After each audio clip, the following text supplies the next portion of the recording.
Hi everybody, Leonie from iMoot Support here. Just before Gina kicks off with her session, I'd just like to do a welcome and an introduction to iMoot and to Gina. And on behalf of the iMoot community, I'd like to thank Gina for taking the time out to join us and present with us today. And hope you all enjoy the sessions, and I'll hand over to Gina for her to do the presentation.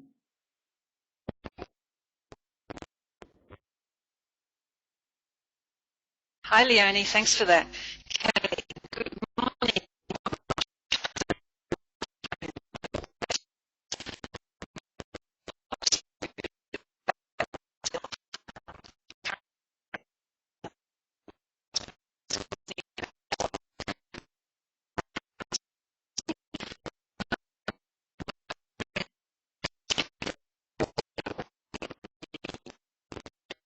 Sector 10 years before finding an opportunity in the private sort of healthcare sector and making a jump. So my Linda's saying I'm a bit choppy. Okay. Hi Gina, we can't hear you. Sorry. I'm just going to muck around with my volume for a second and see if we can get it up. Okay. How's my volume now? Gina, can somebody give? Gina, it's a lot better now. Can you hear me okay? I can hear you better now. You were very choppy at the beginning when you introduced me too. So am I coming through clearly? Yes, you are. Sorry. Okay. All right. Well, I'm not sure how much everyone got, but I was doing a small introduction, basically saying that I've been in education for almost 18 years, and 16 of those were spent in the tertiary education sector, where I concentrated mostly. I was very fortunate to 16 years ago get some experience and some opportunities working in online delivery. So there was some really good stuff happening then, and I consequently ended up sort of managing and developing and being heavily involved with delivering online, developing learning management systems, coming up with customized solutions for tertiary education. So I really did some good stuff and worked with some really good people. So I've been fortunate enough to have that experience and now moved into a healthcare organisation where I'm hoping to apply that. I've been there 13 months, and it has been a little bit of a challenge, shift in the mindset, and we'll talk about some of those things in the presentation. But basically what this presentation is about, it's a case study of how, in the last 13 months since I arrived in this hospital, basically they did have a very sort of primitive e-learning environment, and they actually thought they were quite progressive. When I got there, I was, I nearly killed over and died when I saw the sorts of things that they thought were fantastic, and they really were not. They were really doing some very poor practice things, but I guess, their core business is healthcare, and they're a hospital that actually excels in healthcare, and they have an enormous reputation in the community, and they're very focused on patient care, and they're focused on the latest techniques, the medical techniques, so that's where their prime concern is. But the hospital is changing and it's growing, and training has now become a really, really big sort of factor in ensuring the success of, or the ongoing success of their business. So, that's what today's presentation is going to take you through that journey. In fact, in about 2 weeks we're going live with our new environment, and Julian Rinnan from Pukunui has been working with me to implement a new solution. So it's quite an exciting time for us. And you'll be able to get a sneak preview at all the good stuff that's happened and where we're going. So I'm just going to have a look here. I did ask everyone to type in where they're from and what they're doing. Okay, so there's Penny from Canberra, and Anna's in the vet field. Yeah, okay, so that's animal healthcare, I guess. Teresa from New Zealand, she's an administrator. Okay. Mike's from Newcastle, freelance instructional designer. Okay, great. Okay. Trish is from Department of Health. Excellent. In Darwin, Northern Territory. Okay, so you might be interested in this. Health and Education, New South Wales, but you live in Hobart. Maggie. Okay, all right. Hi to everyone, and thank you for being here. That's great. Okay, so I'm just going to start flicking.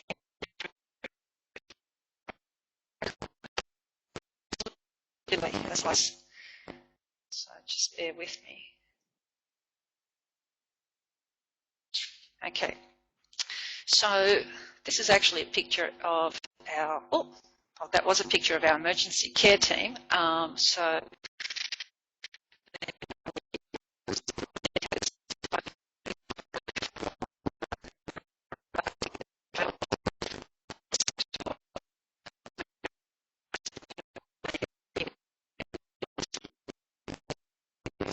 but a little bit of a background about Sydney Adventist Hospital. It's located in the bushy northern suburbs of Sydney.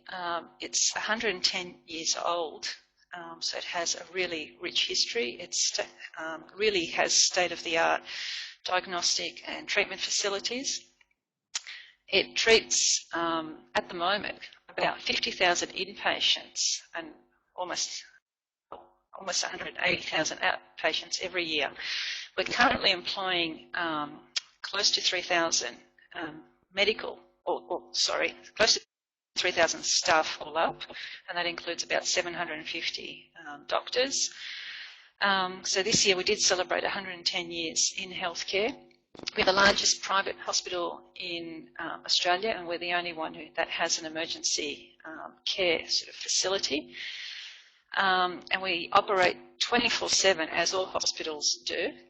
And we actually have 3 campuses. So we have our main hospital, which is Sydney Adventist Hospital, and then we have Hornsby Day Surgery, and we have a smaller hospital in the local area called Dalcross, where they do some really good specialist surgery. So as you can see, we've got, you know, a lot of staff, a lot of challenges, and to add to all of that, anyone who's in Sydney and has been to the Sand lately will see that it's just basically become a massive construction zone. We're undertaking a $180 million expansion of the hospital, and that's going to include 200 extra beds, 12 new operating theatres, a new car park and some new buildings, a massive integrated cancer centre. And what that means for the Sand is that in the next 3 to 5 years we'll be employing probably an additional 700 staff. So you can see that this expansion of services is really driving a lot of sort of changes to the organisation. Okay, it's a little bit of background. I'm just going to move on to the next slide. So let's talk about some what the drivers are for this change. And I can see Maggie is saying, I met a Sand team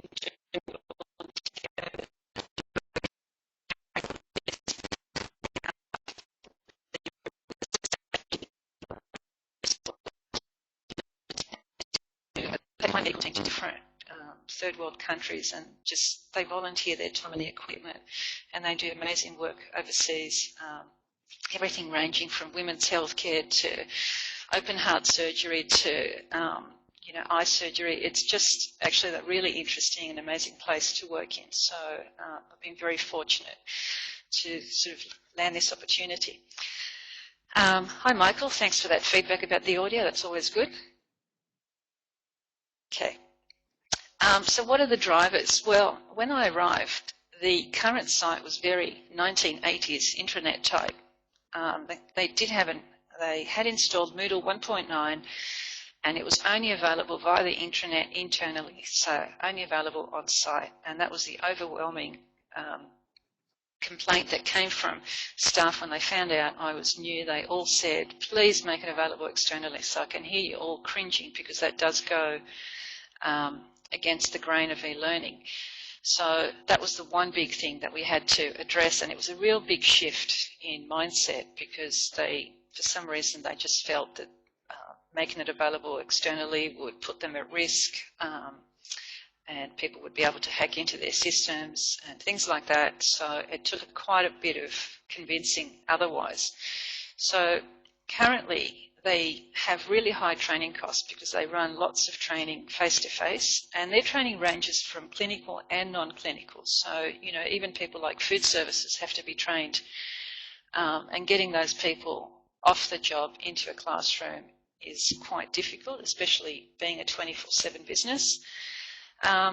So, you know, their reporting functionality was really poor. They had high maintenance costs. The user experience as well was a really big thing. People weren't on board with the whole e-learning environment because it was quite clunky. It was basically the style was pump and dump content on there. It was content that had been put in there in a non-sort of digital-friendly format, and it wasn't chunked. You know, people, they didn't understand basically the whole concept of learning design, and also learning design within a digital environment. That was the other thing. So it was this very linear learning. You know, there was no recognition pathway. There was no way to navigate around and find things. So there were loads and loads of complaints.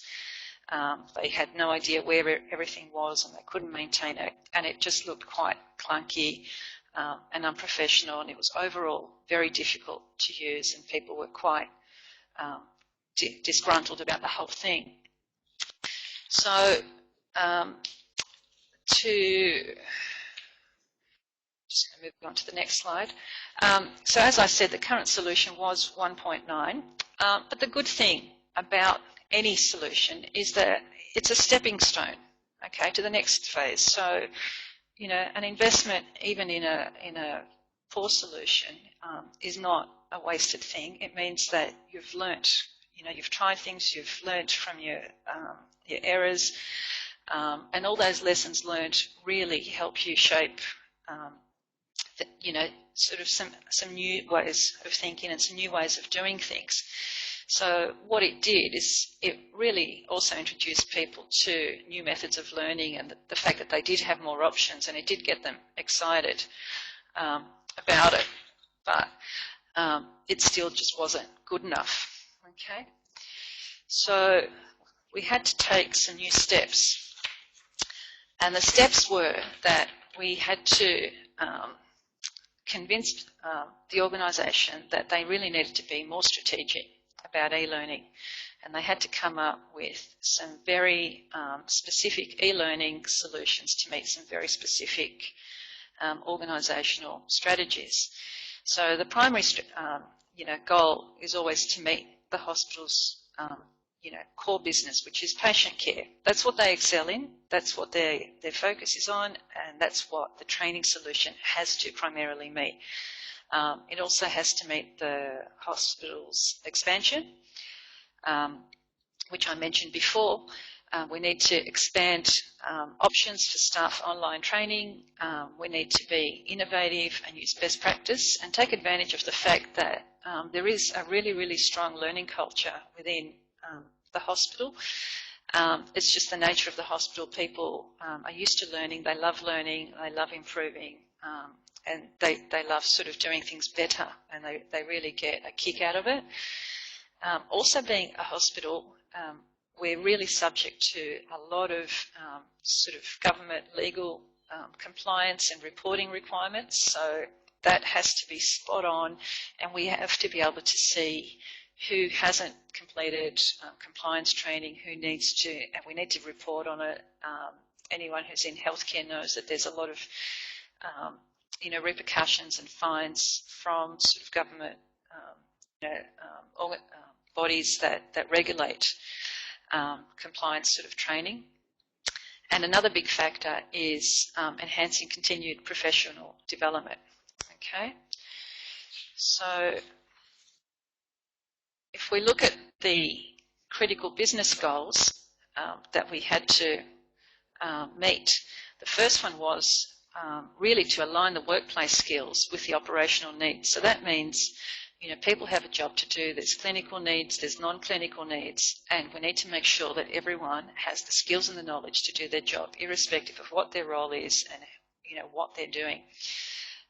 So we had to come up with customised solutions, and that's aimed at improving capability and productivity, and it has to be sustainable because the hospital is changing, staff come and go, they sort of, and they're all different, so it has to be a long-term solution. As I mentioned before, we need to mitigate risk and ensure compliance training is met and documented. That's a big one, and that comes into having reliable reports. And it has to be cost effective because at the moment it's quite costly running face-to-face sessions for a whole lot of things. So as you can imagine, in quite a traditional hospital, even though it's a wonderful hospital, it is quite traditional in their mindset, and they sort of have a certain culture about them, which it's like a big country town in Sydney, being in this hospital. But everyone knows everyone, but sometimes it's a little bit hard to shift the mindset of people. So I had quite a bit of resistance after coming into the organisation with all my ideas and experience, and people were saying to me, oh, slow down, things happen very slowly here when it comes to, things like e-learning. And I felt quite, held back by it and passionate.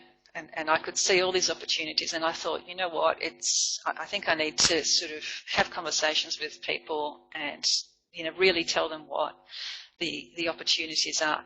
So I set about interviewing and getting to know everyone in the hospital. So I pulled out the organisational structure chart, and I basically contacted a couple of people from every single department, from every management level, both clinical and non-clinical areas, and it amounted to about 50 people. And I sat down with them, and I had often one-on-one conversations, or there were usually pairs. And it was interesting, once you get people talking, they really love talking about what they do. And at first, when I contacted them, most of them were, their first response was, oh, I don't think I have anything to offer because I don't know anything about e-learning, and what's this thing called Moodle? I've never heard of it. I would not be of any help to you. And once I convinced them that it was not intended to be a technical conversation, it was going to be a conversation about their training requirements, what they do, what their challenges are, what their reporting needs are, what's important to them, and also what the user experience should be like and what their expectations were. And it was amazing that I probably had 1 to 2 hour conversation with all of these people who were really, once I got them talking, they were really, really excited. And the thing that really inspired me every time I spoke to these people, most of them had no idea of e-learning or even technology, but they really know their business and their job really well. They're really good at what they do. They're really passionate about it, and they are so extremely passionate about patient care. And I kept on thinking, wow, if I get sick, this is where I want to be.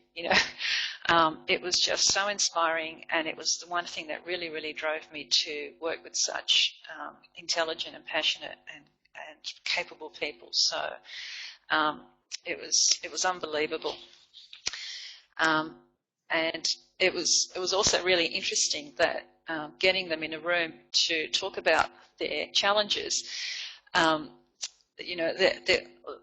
There was so much consistency in the comments that came out, and so much honesty that came out in these conversations. So here's just a sample of some of the comments, and you can see right from the ones right at the top, people are really committed to e-learning or to learning. They don't use the word e-learning because they don't know what it means, but it really isn't. I mean, I'm not a fan of the word e-learning.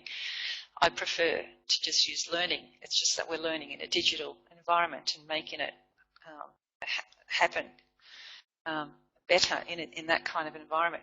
But as I said before, the passion and commitment that came out when I spoke to these people about learning and ensuring that everyone's capable, everyone can do their job, everyone's confident, and the end result is that the patient receives the best care. That was so evident and so inspiring that it was a real driver for me personally. And I actually had, pages and pages and pages of requirements and comments and things like that. So once I started sifting through them, this is just a real summary of the headline findings and key requirements. But the first one, as you can imagine, was overwhelmingly, please make a web access available by the web and available on multiple platforms, operating systems, things like that. So, they don't want to be locked in. They want to have options to do things on their terms. And that is, what the digital environment is all about. We had to align our user accounts also to our HR system because, as I mentioned before, reporting is a really big thing. And there was just a lot of inconsistency between the two systems. They weren't integrated. They weren't talking to each other. And the data was just not lined up. So one of the things was really inaccurate completion reports, and they weren't up to date. So that's a key requirement. People wanted the ability also to track their course and their activity progress. They kept on saying, I want to know where I am, what I'm doing, what I haven't done, and I want to be able to log in and just instantly see where I was at. We also, a big factor within the hospital is that we have to cater for blended delivery and assessment, especially in the clinical areas. So you have to understand that when you're teaching any sort of clinical program, that you might be able to deliver some of it online, some of it has to be done in a face-to-face session, maybe via a demonstration, and then some of it can be assessed online and some of it has to be assessed by an accredited assessor as well. So building in all those options was mandatory. It was a real mandatory requirement. Making learning and assessment fun and interactive. So irrespective of who I spoke to or which age group, this is like something that young people. We think that young people are the only ones that want things to be fun, but in a hospital environment, you sort of see lots of nurses over 50 who aren't tech savvy, and they actually want it to be fun as well. So that was really nice to hear.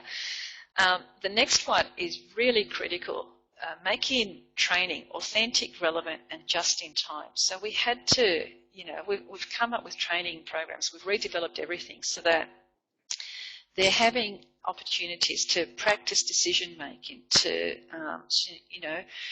that we're providing reflective sort of learning opportunities so they can, assess a scenario, get some feedback, maybe get some consolidated feedback, look at what's happening. So we're trying to replicate what is going to happen in the real environment. And as you can imagine, in a hospital environment, this is critical, giving them as much opportunity to practice before they end up in a critical real-life situation is really, really, really important.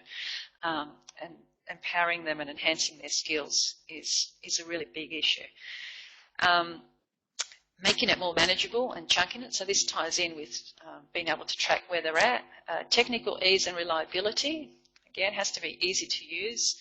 Contemporary, more visually appealing, and yeah, the last one, multimedia examples and scenarios. So as you can imagine, with especially clinical demonstrations, it's much better to find a video of a procedure and show that than to try and describe it in a long-winded text-based format. So we're really making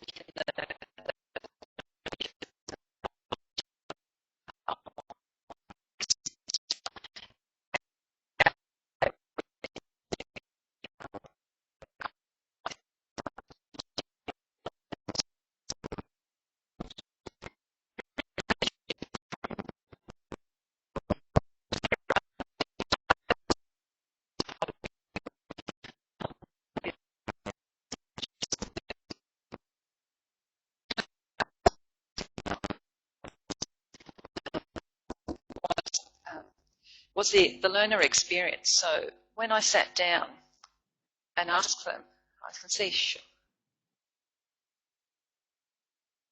there someone saying what's happening to the audio? Just let me know, Leonie, if the audio is not, if it's being a little bit tricky. But yeah, okay, Vinny's saying it's okay now. Thanks, Vinny. So the experience really had to be quite, positive, because the current website is quite, as I said before, quite cumbersome. They wanted it to be a really modern and helpful website, really professional, really interactive, and challenging as well. They didn't want the new site and the new packages to be dumbed down in any way.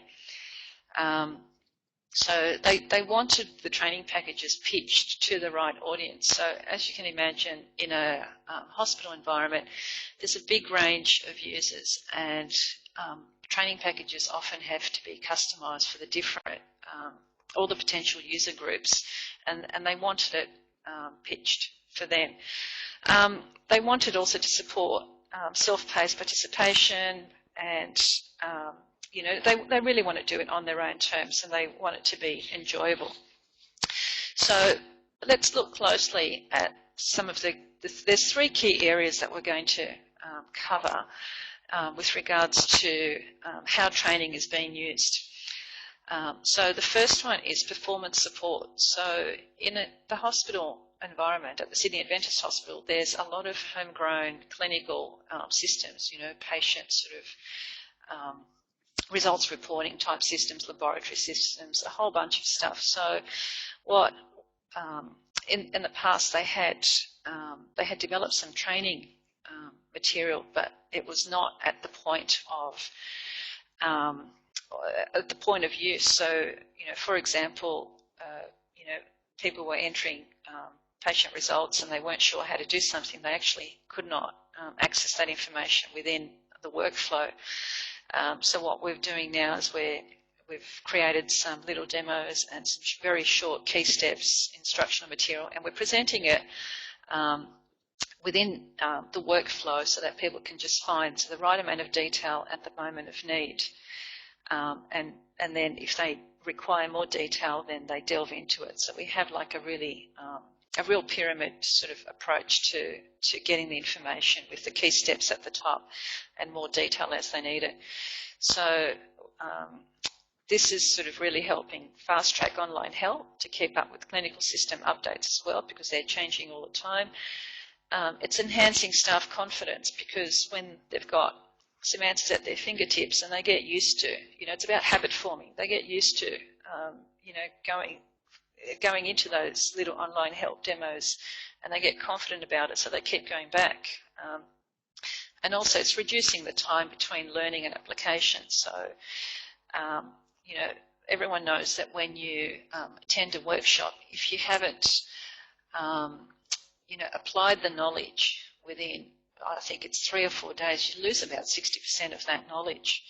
So reducing the time between learning something and applying it really helps with retention. And obviously, it, you know, the payoff is that there's more productivity, people are better at doing their job, and people feel like they're better positioned at, you know, finding the information that they need.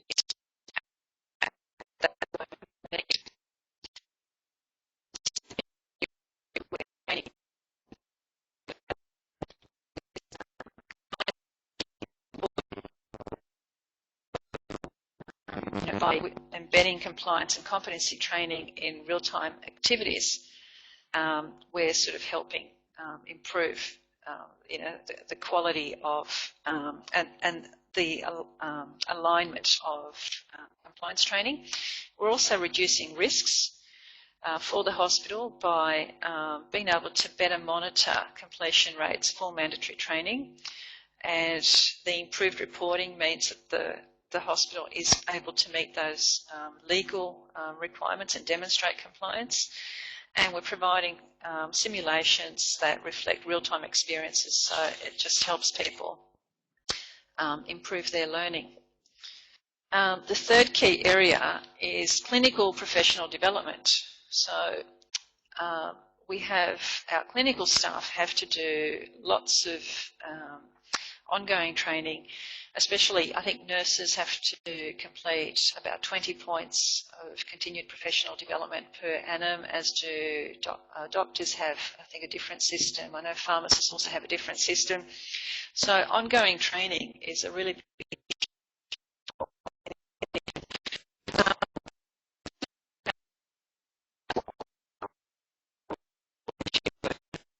to be confident to complete training in a face-to-face situation. So they really need those options.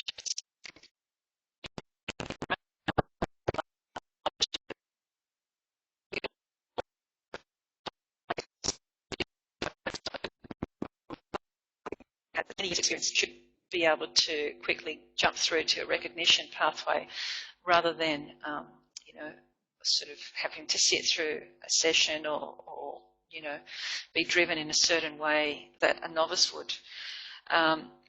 We're also fostering a web-based learning community, so we're establishing a digital library of resources and some forums, and one of the things that I've already established is a tip of the week that I start pushing out, and it's like an e-learning tip of the week. I mix it up a little bit and I give them some tips every week, and that's sort of helping enhance staff confidence. And as I said before, we're promoting, good knowledge acquisition as well, using good instructional design. So I said the audio went again, but it's back again. Thanks, Vinny. Okay, so after we spoke to everyone and I collaborated a whole bunch of information and ideas. We put out a flyer, and it was the e-learning vision, and people started to get really excited about it. This was about 6 months ago. It started to create a real buzz about the changes that were happening. And the flyer basically gave an indication of what the solution would be in a nutshell.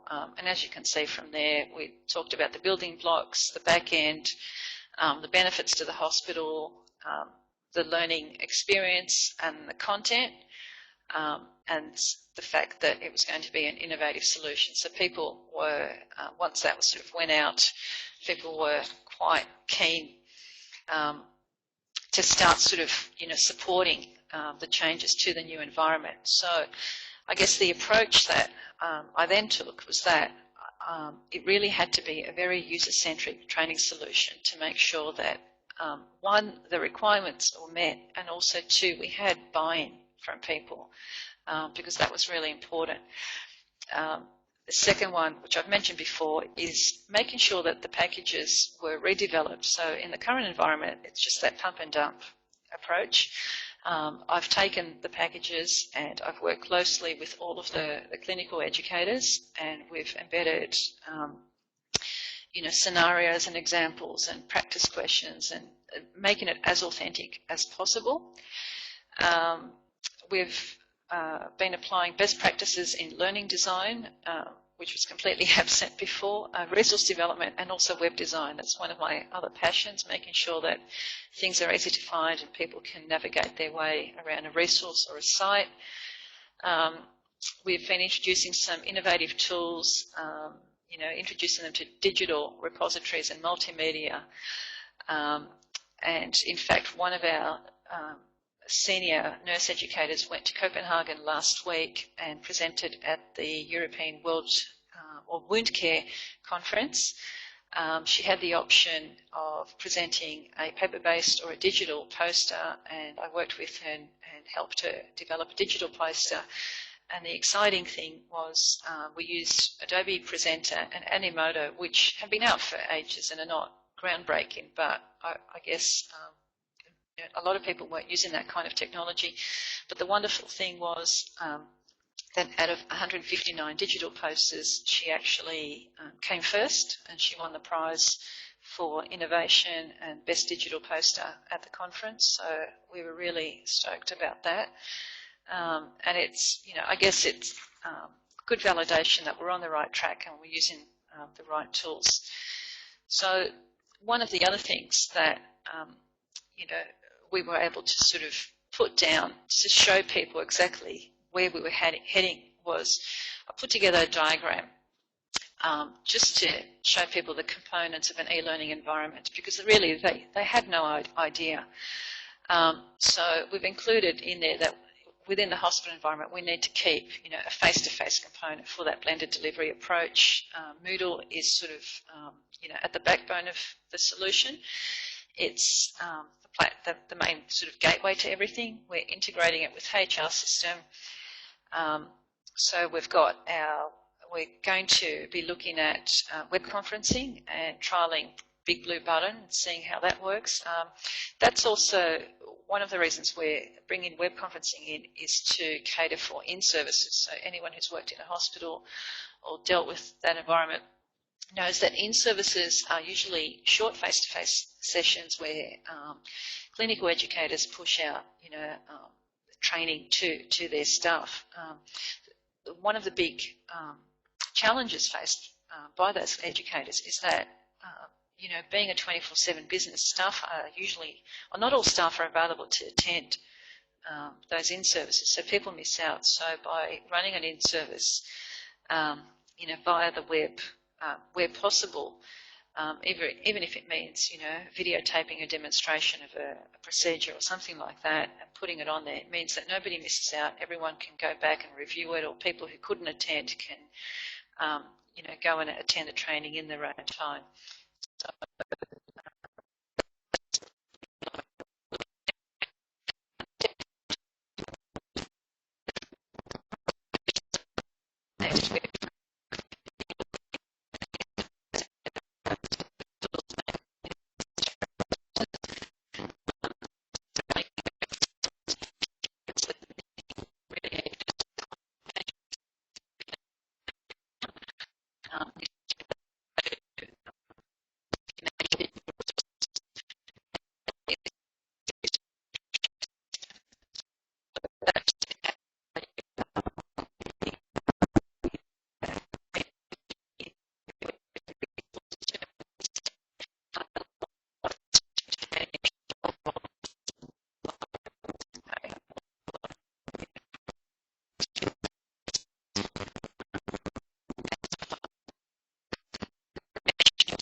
So, Trish is saying, whether it's training.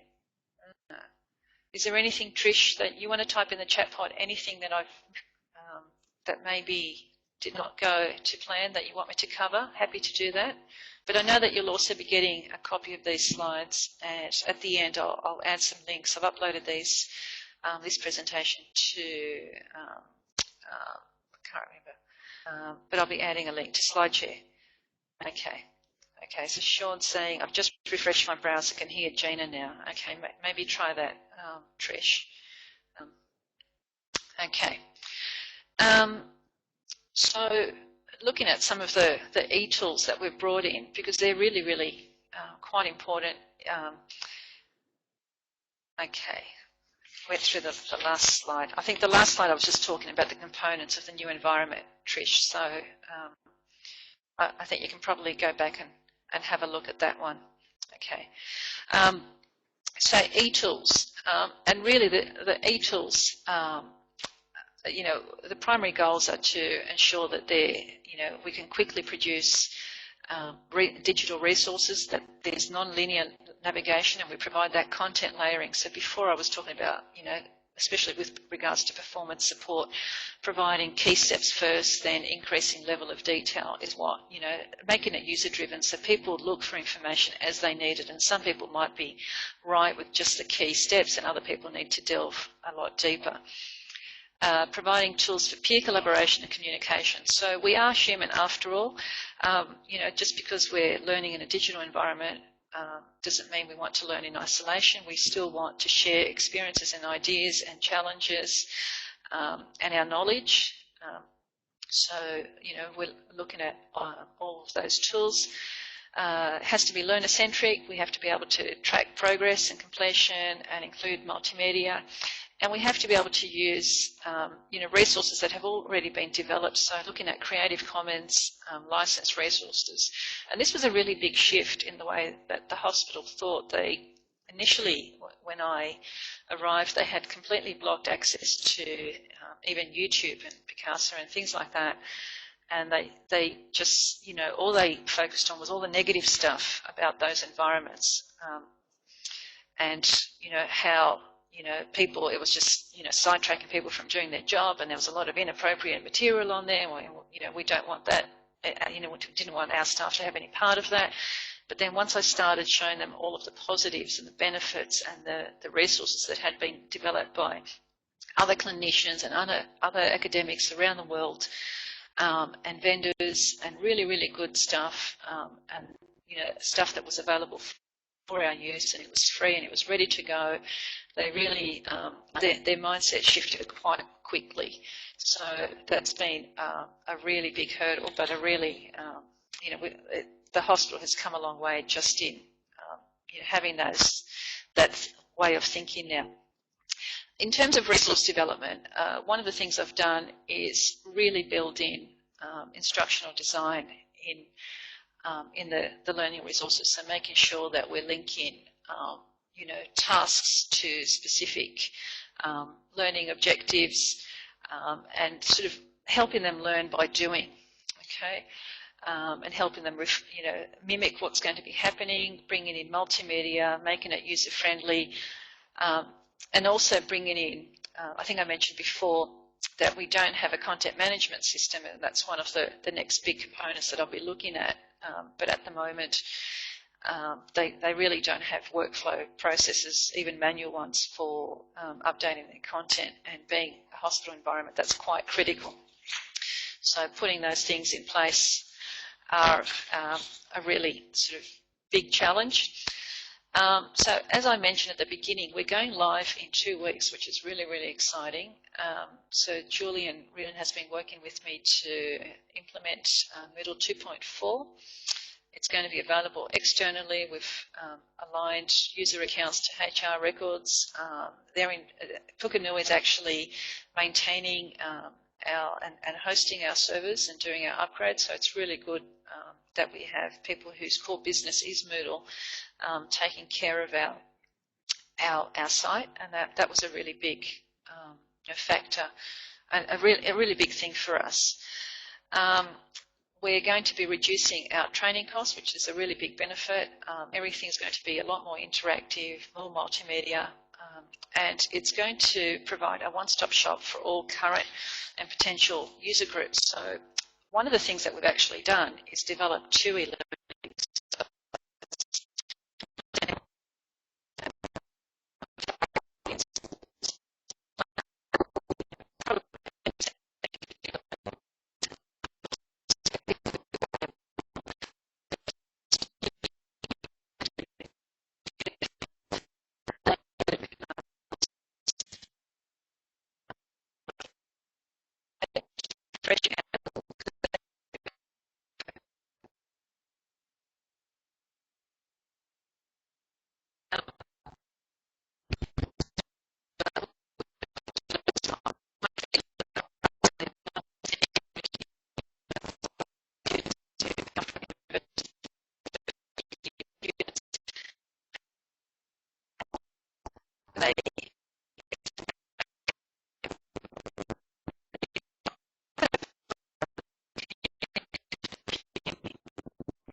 Hi, Lindy, can you hear me now?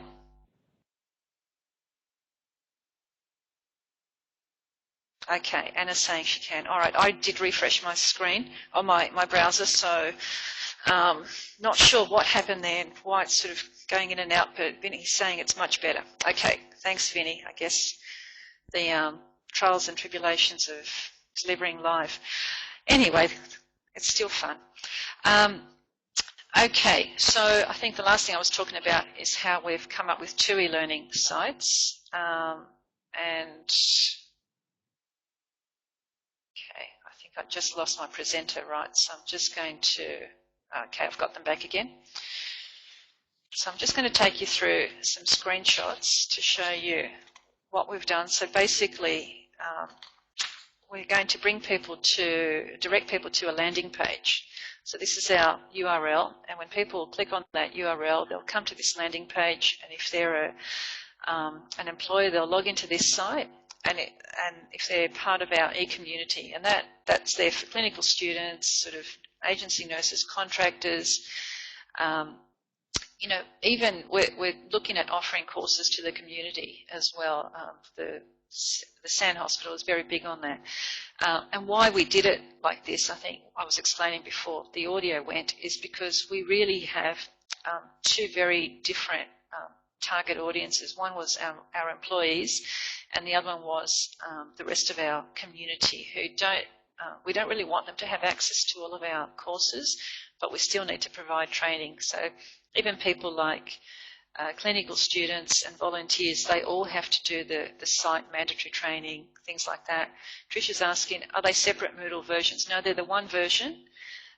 So Julian did the same installation. They've got the same tools, same plugins, but they're 2 different websites. So people our employees can log into eLearn only, and everyone else can log into eCommunity, but basically all of our other group, so volunteers and students, can't log into eLearn. What we're doing is we're generating, for eLearn, we're generating user accounts for our staff and giving them access. And that's where, you know, we've got our core sort of training packages, our clinical packages, even things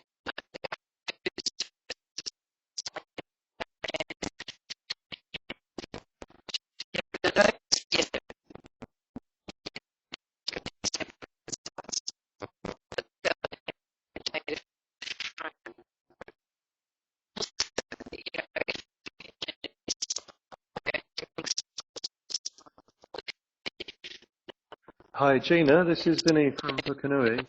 The audio's just gone again.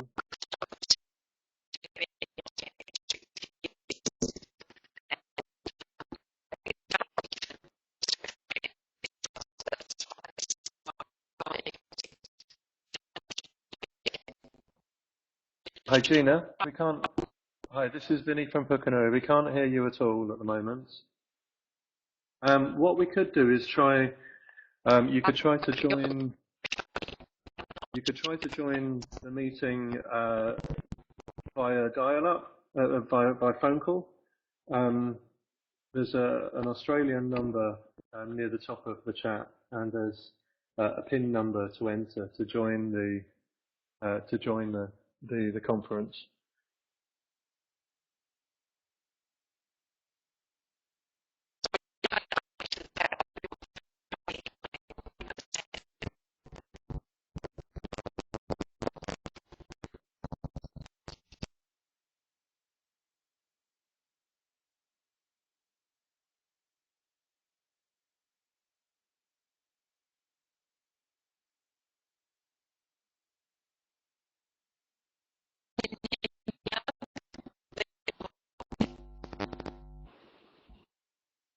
Gina, you're still really choppy. Okay, just going to keep going because I know we're running out of time.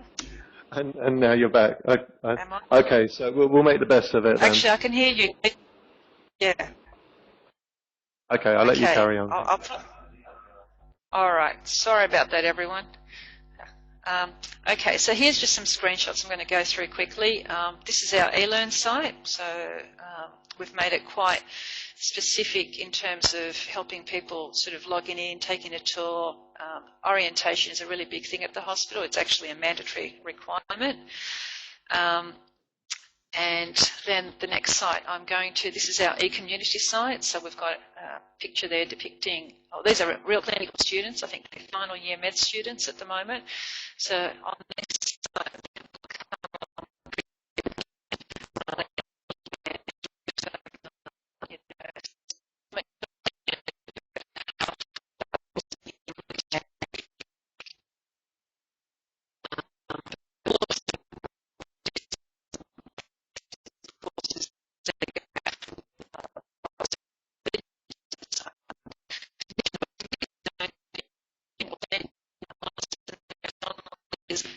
you know, technical help. So they're all the elements that we're going to be including. Here's an actual course that I've developed. So this one's on management of anaphylaxis. So there's a whole bunch of stuff that they have to do. Within these packages, there's some scenarios and some decisions they have to make, some little activities. Then there's an overall quiz that they have to do again, and a certificate which they can only access upon you know, gaining 100%. And up on the right-hand side here, we've got a progress bar, which is a really cool tool. They really want to know where they're at and what they've done. I love the user expiry block as well, because they actually have to complete their training every 12 months. So it gives them an idea of, you know, how long before they have to do it again. This is an example. I've used a digital authoring tool called Loco to develop a nice little package. So that's sort of a tool that's open at the moment.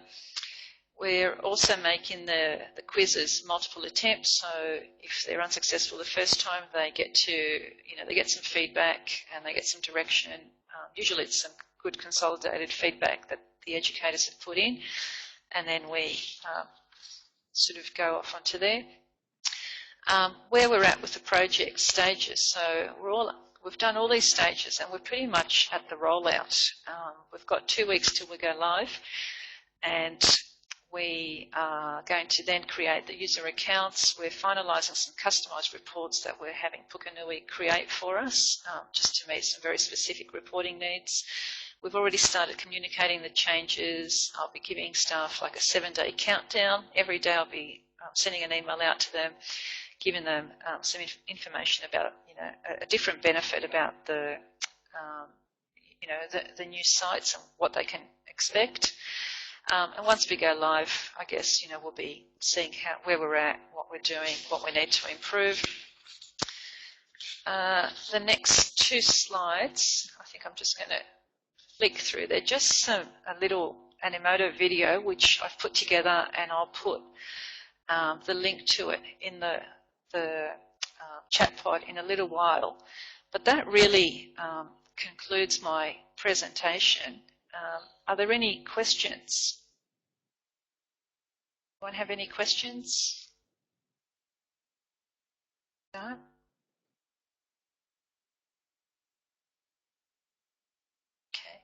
Well, like I said, it was, you know, this implementation has really been quite a big challenge. It's really shifted the organisation's way of thinking in terms of training and training options. It's also helped the organisation grow in confidence,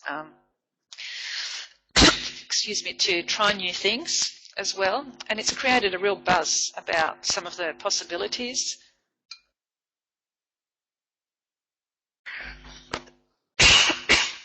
Excuse me. So if there's no more questions, I guess we can end the session. What I've done is I've typed in some links. Sorry about that.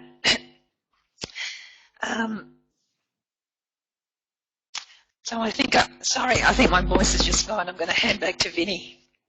Thank you very much, Gina. We got there in the end. Okay, so on behalf of the iMoot team and Pukunui, thank you very much for presenting. It's a shame we had some issues with the audio there, but I still think people found it really, really worthwhile. So thank you very much, and I'll see you around in the rest of the iMoot. The next sessions coming up, I think, I just checked my schedule, we've got a coffee break session. So if people want to click on the course around about 11 o'clock on the schedule, it'll take you through to a lounge for just some general chit-chat and getting to know you and networking and all that kind of thing. So I'll close this session. Thank you again, Gina.